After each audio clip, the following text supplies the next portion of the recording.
Chapter 8, property rights, estates and tenancies, condominium, co-ops, and timeshare. Previously, we've already covered property rights, the bundle of rights, subsurface rights, air rights, surface rights.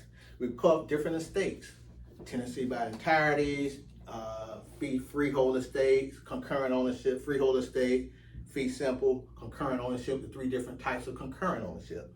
Joint tenants, tenants in common, and tenants by the entireties. Now we're going to shift gears totally and deal with condominiums. And what are condominiums?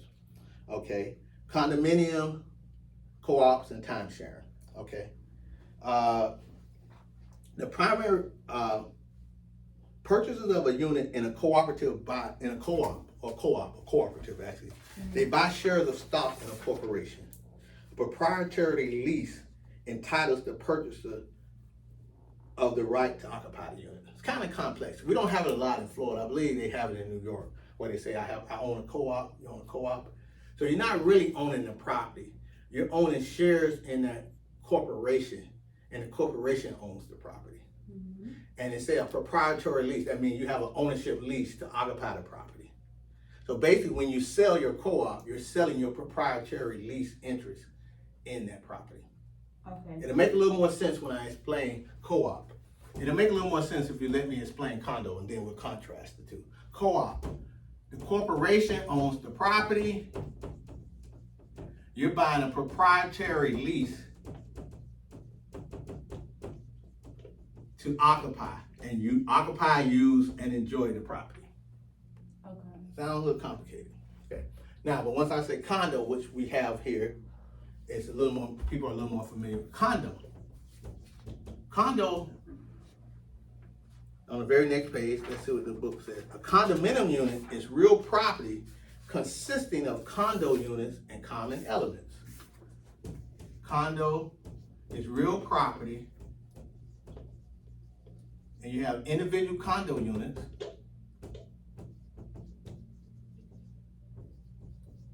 and common elements.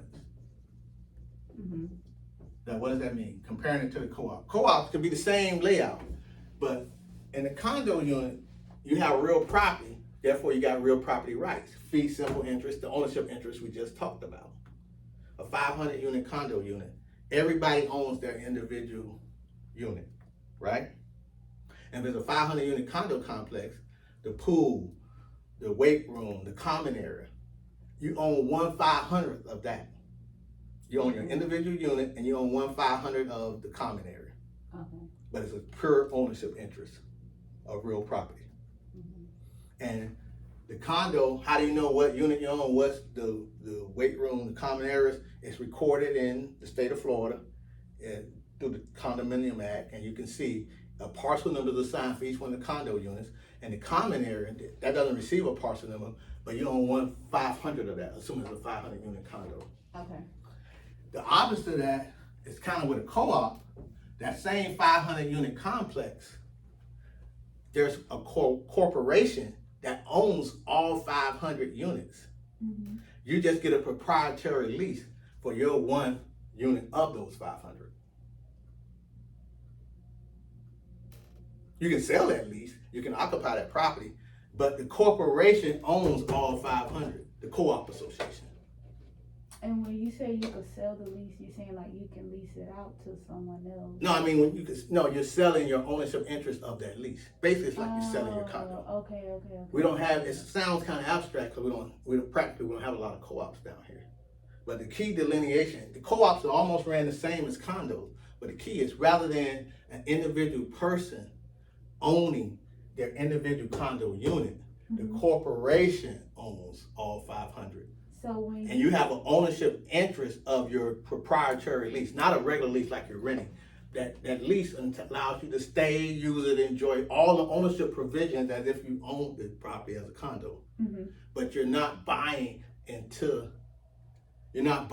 fee simple interest like you would with a condo. You're buying an ownership interest of that lease. Okay. Because the corporation owns all 500. The co-op is owned by the corporation. Okay. With a condo, you have recorded folio numbers, property numbers, real property parcels of the common of those individual condo units, as the definition says, and the common area. And you own 1/500 of the condo areas. Okay. And I'll take it a step further. It's not in the book, but a step further because we believe in going the extra mile. Professor B. Okay. So a townhouse, and depending where you look at, most people, a townhouse could look exactly like a condo. I mean, the way they physically laid out. Mm-hmm. But what's the difference between a townhouse and a condo? A condo, you have individual condo unit ownership plus the common area, right? In a townhouse, even if they look the same, because certain condos look like they have a little bit of front yard, backyard. Most of them are high rise, obviously not, because the condo area would be the lobby, would be the parking garage, would be the pool area for a condo. But let's say you have a townhouse, and some condos look like they have their own ingress and little yard. And you say, well, that's a townhouse. No, it goes by how it's recorded with the state. It could be, if it's recorded as a condo, it's a condo in whatever common area, it's a common area, and it's a condo, and they have common ownership and abide by the condo docs. In a townhouse, each unit is owned fee simple, and there is no common area. Okay. Like I have a townhouse, you have your front yard, your backyard, or even you have little space. But that individual unit, you have you own the land and the building, and that's your little piece of pie, your little piece of real property. Okay. In a condo, seems like you have a land and a building. A lot of them you don't because you have high rises. But in theory, all that common land, you don't own that common land because it's common. It's the common area. You own 1/500 of that, but you own your individual unit. Okay. And in a co-op, you own the proprietary lease or the ownership lease of all that underlying land, underlying clubhouse, and your unit. You own that proprietary lease, but you don't own an individual real parcel interest because the corporation owns it. Okay. So that's the three difference. That's I the think difference the only between. one that's I'm not quite getting is the co-op. Well, for obvious reasons, it's not. You got to think about it, let it marinate a little while, and it's not commonly done down here in particular. But what you need to get from a test perspective, if it's asked, I think typically they focus on condominium. The townhouse I just gave you extra as a nugget. Condo, you own your individual unit in a common area, Mm-hmm. and for the co-op, if it comes across without let it sink in as you let it marinate, it's just that all the ownership interest is owned by the master corporation. That's what you need to know. So we'll go ahead and I'll go ahead and finish out. Also with condo, it says the condominium is created by the recording of the declaration of condominium. The order of incorporation create the corporate entity responsible for operating the condo, which would be the association. Developers of more than 20 residential units must give the purchasers a copy of the prospectus, meaning all the rules and regulations. And we talked about it in our previous session on key numbers. Mm-hmm. There is a 3-day business cooling off period to cancel a condominium contract for the sale of a condo from one condo to another. And a 15-day cooling off period, we mentioned that in the key numbers, Mm-hmm. when it's a new condo. 15-day calendar notice to cancel a condominium contract for sale from a developer, meaning when it's a new condo. Okay? And all listing agreements, and then we didn't find, the final one would be timeshares. And that may be another one you may be vague with. Timeshares is an ownership interest for a period of time. For instance, you go to Disney World, and we had a time. yeah, you know how it goes. You go to Disney, we just want to go see Mickey Mouse or Donald Duck. And they say, come by here, stay at this. We got it with Westgate. Westgate, exactly. I've been there. I've been there twice. Immaculate tours. And you say, you come here all the time, get this timeshare. And, I just want to see Mickey Mouse and Donald Duck. Kids are crying. They take you on this presentation. What is a timeshare? Come stay here and you get to own it for 2 weeks. Timeshare, all this agreement with the resale of a timeshare must contain a disclosure that there are no guarantees regarding the price of when the timeshare unit may sell. Basically, you can sell timeshares. They're kind of hard to sell. And they were done in the pre-Airbnb days. And the theory was, whenever you travel, live in style. And since you come to Orlando every year, these 2 weeks you can always be yours. And it's your ownership interest. And you can sell it. But I don't think it's really a market for that. Why? Because people say, wait a minute, I don't want to come to Orlando. But it's more of a market in Orlando than it would be in Peoria, Illinois, because you could sell it or rent your things to someone else.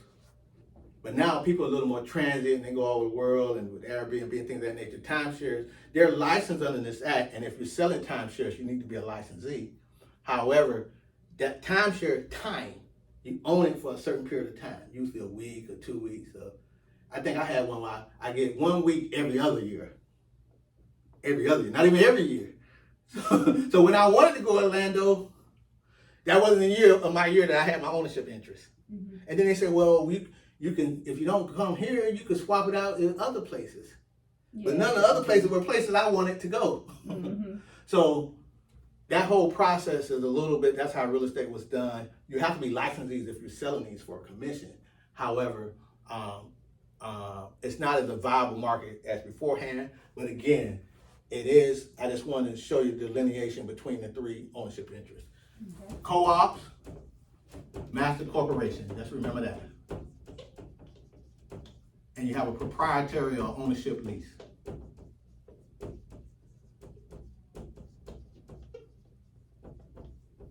Condo, which is what we commonly think of. You own your individual condo unit. Fee simple. And you own one, let's say if there's a 500 condo unit, 1/500 ownership interest of the common area. Right? And then timeshare, you own it for a certain period of time. Usually a week, 2 weeks, the same period of time, the third week in March. Timeshare, a certain period of time, you get to use the property. And you're sharing your time with other owners. Maybe that's the best way to do it. Sharing time. Timeshare or share time with other owners. Right? And then I mentioned, it's not in the book, but just most of us, from a practical perspective, we think of condo townhouses. Townhouses, it could be very similar in the aesthetics, the look, design of condos, but you have a fee simple ownership interest, just like it would be with the house. A real parcel, you don't have no undivided interest of the common area. You have a fee simple of your legal description, a survey of what you own, your front yard, your backyard of your real parcel interest. So I think that's it for chapter 8, and we'll move forward.